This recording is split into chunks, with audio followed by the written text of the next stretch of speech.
Let's Mic news at 8। Punjab के लुधियाना में R K road पर पाना चाबी बनाने वाली फैक्ट्री में जहरीली गैस लीक होने से कई मजदूर इसकी चपेट में आ गए। हादसे में 3 मजदूरों की मौत हो गई और कई बेहोश हो गए, जिनमें 2 की हालत गंभीर बताई जा रही है। परिजनों का आरोप है कि फैक्ट्री प्रबंधन ने उन्हें समय पर कोई सूचना नहीं दी। फिलहाल ये साफ नहीं है कि कौन सी गैस लीक हुई थी। पंजाब पॉल्यूशन कंट्रोल बोर्ड और नगर निगम की टीमें जांच में जुटी हैं। मणिपुर के कांगपोकपी जिले में बीते दिनों 3 चर्च नेताओं की हत्या के मामले में अब कुकी जो समुदाय के नागरिक समाज संगठनों और छात्र संघों के प्रमुख मंच कोहुर ने अदालत की निगरानी में एनआईए से जांच कराने की मांग तेज कर दी है। स्थानीय संगठनों का आरोप है कि मामले की जांच में हो रही ढुलमुल नीति के कारण दोषियों तक पुलिस के हाथ नहीं पहुंच पा रहे हैं। वहीं दूसरी तरफ इम्फाल घाटी के बिष्णुपुर जिले में अवैध शराब के खिलाफ विशेष तलाशी अभियान में पुलिस ने 20 लीटर से ज्यादा अवैध देशी और विदेशी शराब जब्त की। मामले की भनक लगते ही मौके पर मौजूद अपराधी भाग छूटे।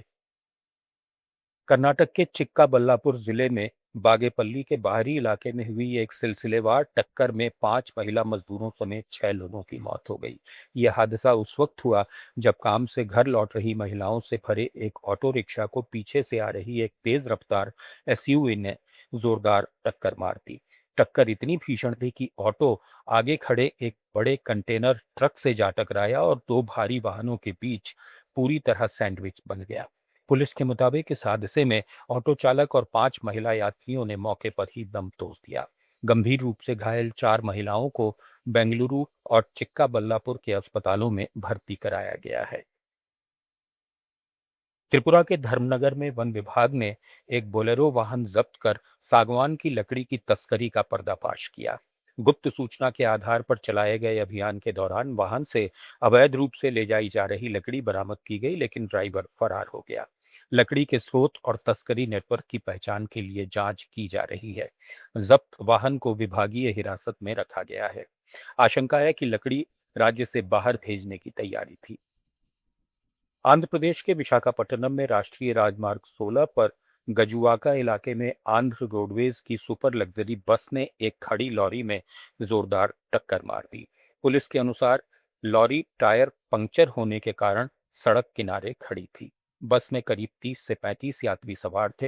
हादसे में 3 लोगों की मौके पर मौत हो गई, जबकि 8 घायल हुए, जिनमें से एक की हालत गंभीर बताई जा रही है। घायलों को किंग जॉर्ज अस्पताल पहुंचाया गया। बस का अगला हिस्सा बुरी तरह क्षतिग्रस्त हो गया।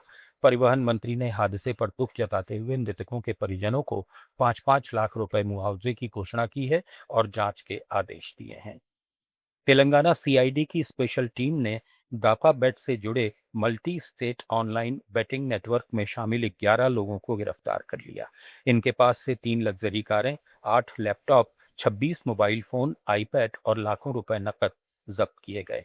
ये गिरोह क्रिकेट, कैसीनो और एविएटर गेम्स पर सट्टेबाजी चलाता था, जिसमें यूपीआई, क्यूआर कोड और म्यूल बैंक अकाउंट्स के जरिए पैसे जमा किए जाते थे। शुरुआती छोटे पे आउट देकर लोगों को ललचाया जाता था, जिसके बाद वे भारी नुकसान उठाते थे। सीआईडी ने कई राज्यों में छापेमारी कर इस नेटवर्क को तोड़ा, जिसमें सैकड़ों शिकायतें दर्ज हैं। केरल में मनी लॉन्ड्रिंग के एक बड़े मामले की जांच पर हाईकोर्ट में सुनवाई अब अंतिम दौर में है। कोच्चि मिनरल्स एंड ब्रूटाइल लिमिटेड ने ईडी की जांच को चुनौती देते हुए हाईकोर्ट में अपील की है, जिसमें कंपनी पर 182 करोड़ रुपए के फर्जी खर्चों और 2 करोड़ 78 लाख रुपए के संदिग्ध भुगतानों का आरोप है। ईडी इस मामले में मनी लॉन्ड्रिंग और कंपनी फ्रॉड की जांच कर रही है, जिसमें सीरियस फ्रॉड इन्वेस्टिगेशन ऑफिस की शिकायत के आधार पर पीएमएलए के तहत कार्रवाई की जा रही है। सिंगल बेंच ने पहले ईडी की जांच को मंजूरी दी थी, जिसके बाद छापेमारी हुई। अब डिवीजन बेंच इस अपील पर अंतिम फैसला करेगी। न्यूज एट 8 में फिलहाल इतना ही। जुड़े रहिए लेट्स माइक के साथ। आप सुन रहे थे Let's Mic more than radio. Follow कीजिए हमें हमारे सोशल मीडिया प्लेटफॉर्म्स पर।